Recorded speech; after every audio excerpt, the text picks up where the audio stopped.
Hi మీ అందరికీ. ముందుగా అందరికీ నమస్కారం. నేను మీ రజని. నేనైతే వరలక్ష్మి వ్రతం ఏ విధంగా చేసుకున్నానో ఇప్పుడైతే చూపించబోతున్నాను. ఇది వరలక్ష్మి వ్రతం ముందు రోజు అంటే గురువారం సాయంత్రం మేమైతే మార్కెట్కి వెళ్ళాము. పువ్వులు పళ్ళు అయితే తీసుకోవడానికి. ముందు రోజు ఇలా అయితే పెడతారనమాట మా టౌన్షిప్లో. పువ్వులు పళ్ళు అవి అయితే తీసుకొని ఇంటికి వచ్చాను. తర్వాత నెక్స్ట్ డే కావాల్సిన పప్పులు అయితే నానబెట్టుకున్నాను. అలాగే నైట్ ముగ్గు కూడా వేసేసాను. మార్నింగ్ టైం ఉండదు కదా, అలాగే బ్యాటర్స్ కూడా ప్రిపేర్ చేసి పెట్టుకున్నాను. ఇట్లా గారెల పిండి, బూరెల పిండి. ఇంకా నెక్స్ట్ డే మార్నింగ్ అయితే 3:30కే లేచానండి.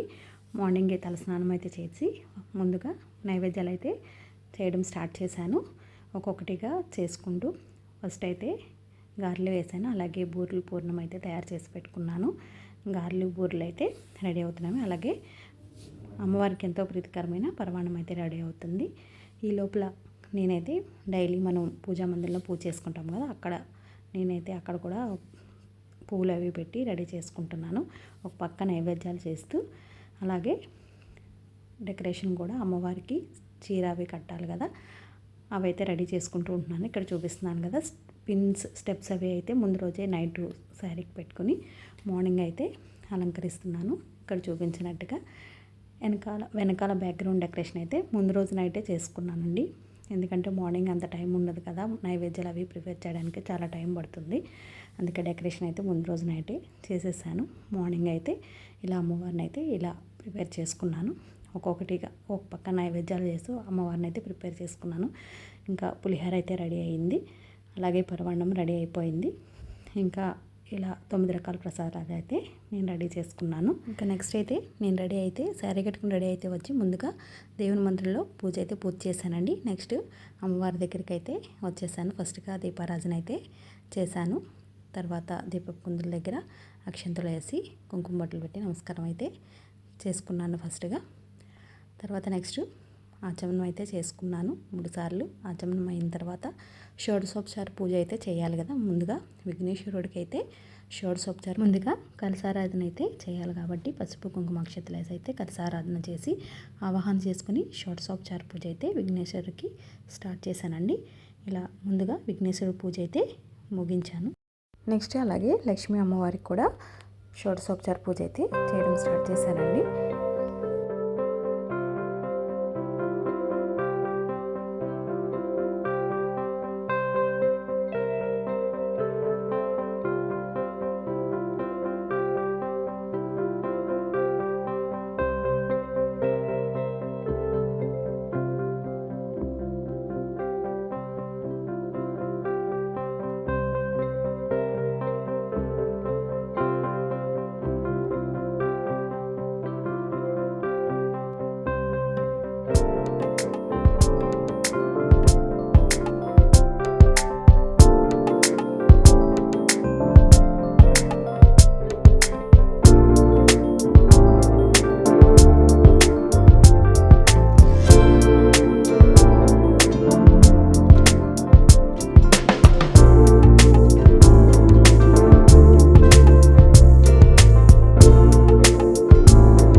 ఇంకా లాస్ట్గా హారతి అయితే ఇచ్చి అమ్మవారి పూజనైతే ముగించుకున్నానండి.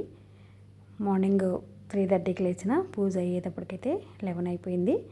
యాక్చువల్గా వరలక్ష్మి వ్రతం రోజే పూజ చేసుకున్నాను, కానీ నాకు వీడియో ఎడిటింగ్ చేయడానికని అప్లోడ్ చేయడానికి అవ్వలేదు.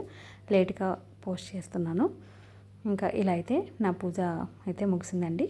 ఆ తర్వాత ముత్తైదులకైతే తాంబూలం ఇవ్వాలి కదా, ఇలా అయితే అమ్మవారిని రెడీ చేశాను. ఎలా ఉన్నారో చెప్పండి. వెనకాల బ్యాక్గ్రౌండ్ డెకరేషను, అలాగే అమ్మవారిని ఎలా అయితే డెకరేట్ చేశానో మీకు నచ్చితే కామెంట్ చేయండి. ఇలా అయితే నా పూజ ముగించుకున్నాను. ఇంకా నెక్స్ట్ తర్వాత ముత్తైదులకైతే పసుపు రాయాలి కాబట్టి మా క్లస్టర్లో వాళ్ళని ముందుగా మార్నింగ్ పూట పిలుచుకుంటాం అనమాట. దగ్గర అవుతుంది కదా, అందరూ వస్తారు. ఇలాగా కాళ్ళకైతే పసుపు రాసి ఒక 5 ముత్తైదులకైతే తాంబూలం అయితే ఇచ్చి ఆ తర్వాత ఏమన్నా తినడానికి తీసుకుంటాము. ఇలా 5గురికి అయితే నేను ఫస్ట్ తాంబూలం అయితే ఇచ్చాను అనమాట.